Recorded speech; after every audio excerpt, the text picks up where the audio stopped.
ہم نے اس وجہ سے کہا تھا کہ ڈاکٹر صاحب نے حنفیت سے بغاوت کر لی. یہ ذرا آپ یہ سن لیجئے. آپ اتنی دیر لگے رہے، میں نہیں بولا.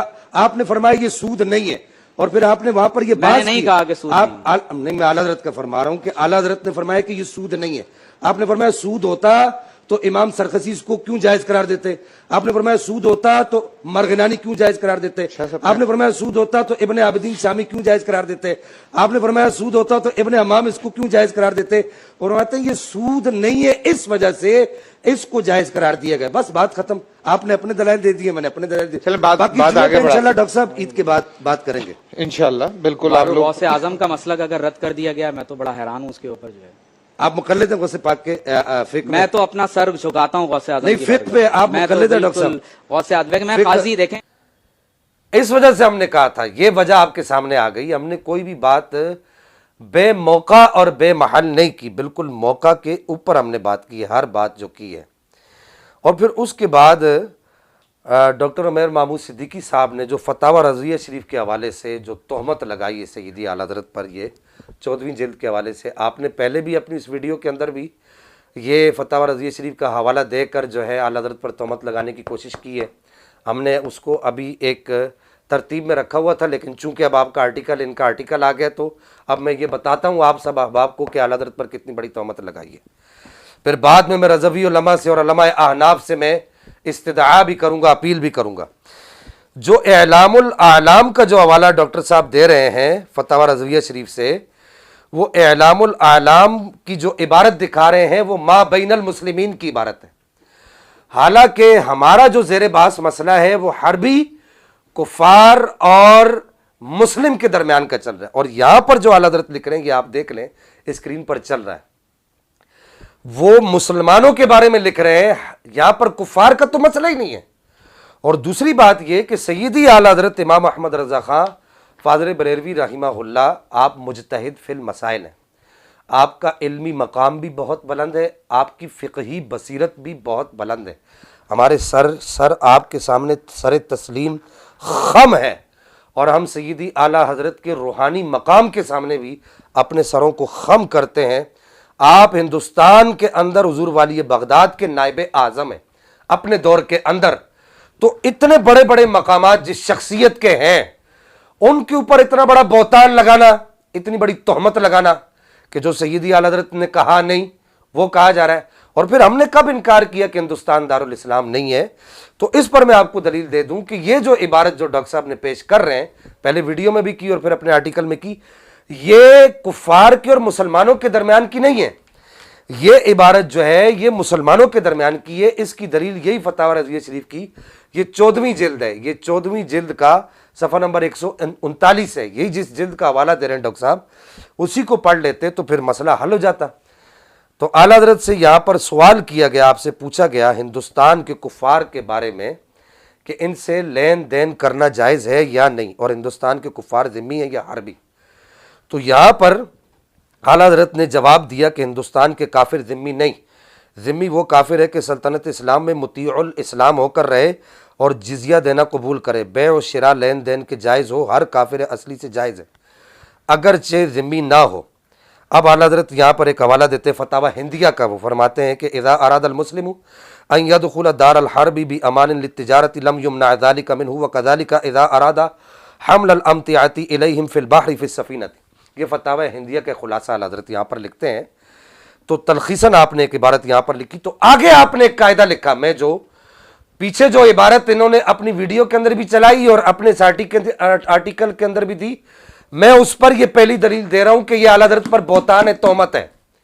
آگے آپ اعلیٰ حضرت ایک قاعدہ بیان کر رہے ہیں، آپ فرماتے ہیں بلکہ کافر اصلی غیر ذمی و غیر مستأمن سے اپنے نفع کے وہ عقود بھی جائز ہیں جو مسلم و ذمی مستأمن سے ناجائز ہیں، جن میں غدر نہ ہو کہ غدر و بدعہدی مطلقاً سب حرام ہے. مسلم ہو یا کافر، ذمی ہو یا حربی مستأمن ہو یا غیر مستأمن، اصلی ہو یا مرتد. یہ غدر کے بارے میں یہاں پر سیدی اعلیٰ حضرت امام احمد رضا خان محدث بریلوی رحمہ اللہ نے یہ کہا کہ اس صورت میں جائز نہیں. اور یہ آگے اعلیٰ حضرت نے یہ بات بتا دی، چونکہ ہندوستان سے سوال آیا تھا، یہ آپ کے سامنے عبارت چلی ہے، ہندوستان سے سوال آیا تھا بنارس سے، تو اس کے بارے میں اعلیٰ حضرت نے یہاں پر یہ لکھا. اب دوسری دلیل اس بات کی سن لیجئے کہ یہ سیدی اعلیٰ حضرت پر جو ڈاکٹر صاحب نے اور ان کی پوری ٹیم میں، جس میں وہ والے ڈاکٹر بھی شامل ہیں جو موت کو موت سمجھتے ہیں، وہ بھی شامل ہیں، انہوں نے سیدی اعلیٰ حضرت پر بہت بڑا بہتان اور بہت بڑی تہمت لگائی ہے، اپنی اس ویڈیو میں بھی اور اپنے اس آرٹیکل کے اندر بھی بہت بڑی تہمت لگائی ہے۔ یہ فتاوی رضیہ شریف کی 17ویں جلد ہے، اس کا صفحہ نمبر 368 ہے۔ یہاں پر سیدی اعلیٰ حضرت سے پورا سوال کیے گئے، ما یقول السادات الفضلاء هل یجوز اخذ الربا عن اہل الحرب فی الہندی، یہ ہندوستان کا سوال ہے، سواء کانوا ہنودا ام نصرانیین او غیرہم ممن لا ذمۃ لہم علینا۔ یہ پورا سوال ہے سیدی اعلیٰ حضرت امام احمد رضا خان محدث بریلوی سے۔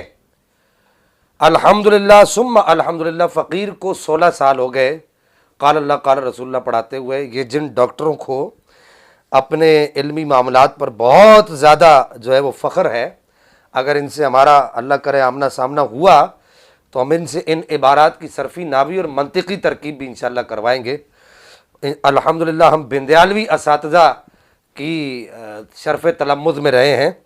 یہاں پر سیدی اعلیٰ حضرت سے ہندوستان کے بارے میں سوال ہو رہا ہے، اور آپ فرما رہے ہیں کہ الہند بحمدہ تعالی دار الاسلام لبقاء کثیر من شعائر الاسلام وما بقی علاقۃ منہا تبقی دار الاسلام، کہ سیدی اعلیٰ حضرت نے یہاں پر فرمایا الحمدللہ ہندوستان دار الاسلام ہے کیونکہ اس میں بہت سے شاعر اسلامی باقی ہیں۔ اب سوال کرنے والا سوال یہ کر رہا ہے کہ ہندوستان میں اہل حرب سے اس کا مطلب یہ ہوا کہ ہندوستان دارالاسلام ہوتے ہوئے اس میں ایسے کافر موجود ہیں جو حربی کافر ہیں۔ یہ اصل میں تو سمجھتا تھا کہ ڈاکٹر صاحب کو کچھ تھوڑی بہت فقہ آتی ہے، لیکن معاملہ تو بالکل الٹ ہے۔ تو یہاں پر سیدی اعلیٰ حضرت امام احمد رضا خان محدث بریلوی نے آگے چل کر ایک قاعدہ بیان کیا، یہ اسکرین کے اوپر چل رہا ہے، یہ اس قاعدہ کو آپ دیکھ لیجئے کہ اعلیٰ حضرت نے یہاں پر یہ قاعدہ بیان کیا ہے کہ اور یہ حکم مذکور ہر وَهَذَا الْحُكْمُ يَعُمُّ كُلَّ حَرْبِيٍّ غیر مستأمن وَلَوْ فِي دار الاسلام۔ یہ قاعدہ سیدی اعلیٰ حضرت نے یہاں پر بیان کیا لِأَنَّ الْمَنَاطَ عَدْمُ الْعِصْمَةِ، اس پر ہم گفتگو کریں گے آگے چل کے انشاءاللہ، اس پر تفصیلی گفتگو کریں گے کہ یہ ربا کا اطلاق کس پر ہوتا ہے، عدم عصمت سے کیا مراد ہے، اس پر تفصیلی گفتگو کریں گے انشاءاللہ۔ تو یہاں پر سیدی اعلیٰ حضرت نے وہ قاعدہ جو بیان کیا وہ یہ آپ نے فرمایا اور یہ حکم مذکور ہر حربی غیر مستأمن کو شامل ہے، اگرچہ وہ دارالاسلام میں ہو، پیچھے سوال ہندوستان کا ہے، کتنی بڑی تہمت ہے سیدی اعلیٰ حضرت پر، کتنا بڑا بہتان ہے سیدی اعلیٰ حضرت پر۔ سوال جو ہے سائل ہندوستان کا کر رہے ہیں، اور آگے سیدی اعلیٰ حضرت فرما رہے ہیں کہ اگرچہ وہ دارالاسلام میں ہو، کیونکہ اس حکم کا دار و مدار مال کے معصوم نہ ہونے پر ہے، اور وہ یعنی عدم عصمت تمام غیر مستأمن حربیوں کو شامل ہے، چنانچہ ہم پر ان کے ساتھ سوائے دھوکہ بازی کے کچھ حرام نہیں۔ آگے چل کے اعلیٰ حضرت امام رضا خان صاحب فاضل بریلوی رحمہ اللہ بڑی زبردست بات ارشاد فرماتے ہیں۔ آپ فرماتے ہیں کہ اس باب میں یہ قاعدہ کلیہ ہے، جس نے اس کو مستحکم کر لیا، یہ قاعدہ کلیہ ہے، عدم عصمت، یہ قاعدہ کلیہ ہے، مال کی عدم عصمت جانبین سے۔ تو فرماتے ہیں جس نے اس باب میں یہ قاعدہ کلیہ ہے، جس نے اس کو مستحکم کر لیا، اس پر جزیات کا استخراج آسان ہو گیا، اور ہم نے اپنے فتاوی میں اس پر مفصل گفتگو کی ہے۔ ایک یہ دوسری اس پر دلیل آ گئی، پھر اس کے بعد کہ ڈاکٹر صاحب نے سیدی اعلیٰ حضرت پر بہتان باندھا ہے، اس کے بعد اس پر یہ تیسری دلیل یہ صفحہ نمبر 325 پر سیدی اعلیٰ حضرت امام احمد رضا خان محدث بریلوی سے سوال ہوتا ہے کہ یہ سوال بھی جو ہے لاہور سے آپ کے پاس سوال آیا کہ یہ جب ہندوستان تقسیم نہیں ہوا تھا، ہندوستان اور پاکستان، اس وقت یہ سوال آیا، یہ آپ کے سامنے سوال چل رہا ہے۔ کیا فرماتے علماء دین اس بارہ میں کہ اس ملک میں اہل ہنود سے بیاج لینا یعنی زائد رقم لینا، یہ آپ فیروز اللغات اور فرنگ آصفیہ وغیرہ دیکھ لیجئے گا، بیاج زائد رقم کو کہتے ہیں۔ اس ملک میں اہل ہنود سے بیاج لینا جائز ہے یا نہیں؟ بعض کہتے ہیں کہ نصارہ سے بوجہ اہل کتاب ہونے کے بیاج لینا نادرست ہے، ایسے خیال والوں کے پیچھے نماز پڑھنی درست ہے، یعنی ہمارا جو یہاں پر باس موضوع وہ یہ ہے کہ بیاج لینا یعنی زائد رقم لینا جائز ہے یا نہیں. تو یہاں پر سیدی اعلیٰ حضرت نے فرمایا الجواب سود مطلقاً حرام ہے. قال اللہ تعالی وحرم الربا وحرم الربا. ہاں جو مال غیر مسلم، ہاں جو مال غیر مسلم، اب یہ سارے ڈاکٹر حضرات سن لیں، جو مال غیر مسلم سے کہ نہ ذمی ہو نہ مستأمن، بغیر اپنی طرف سے کسی غدر اور بدعہدی کے ملے، اگرچہ عقود فاسدہ کے نام سے، اسے اسی نیت سے نہ نیت ربا وغیرہ محرمات سے لینا جائز ہے، اگرچہ وہ دینے والا کچھ کہے یا سمجھے کہ اس کے لیے اس کی نیت بہتر ہے نہ کہ دوسرے کے لیے. کل امرئ ما نوا.